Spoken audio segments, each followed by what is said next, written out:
Nagharap sa unang pagkakataon ng ilang akusado at pamilya ng mga nawawalang sabungero. Kasabayan ng unang araw ng preliminary investigation sa Department of Justice sa Maynila. Para sa ibang detalye, nasa linya ng telepono si Camille Samonte. Camille, sino-sino ba ang mga dumalo dyan?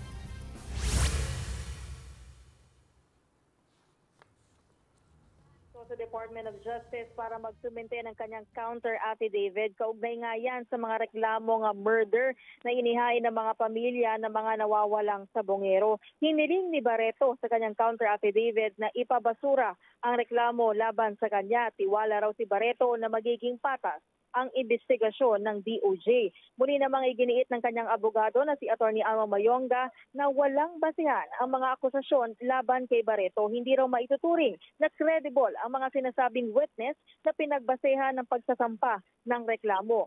Hindi naman dumalo sa preliminary investigation ang negosyanteng si Atong Ang. Sa halip, kumatawan para sa kanya ang abogadong si Gabriel Villarreal. Ayon kay Villarreal, hindi pa handa ang counter affidavit ni Ang dahil kulang umano ang mga dokumentong ibinigay sa kanila ng CIDG. Hindi rin daw sapat ang oras na ibinigay sa kanila mula nang matanggap nila ang sabina at kopya ng inihaing complaint. Dumalo rin si dating NCRPO Chief Jonel Estomo at ang whistleblower na si Julie Dondon Patidongan kasama ng kanyang mga kapatid na sina Ella Kim at Jose. But ito nga katatapos lang ng preliminary investigation at gaganapin ang susunod na setting sa September 29.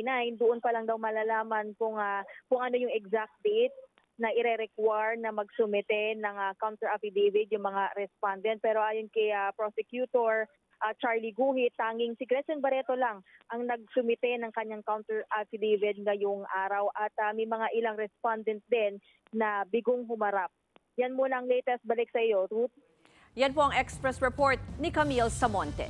Mga kapatid, Ruth Cabalco, para sa mabilis na pasada ng mga balitang dapat niyong malaman, mag-follow at mag-subscribe sa social media pages ng News 5.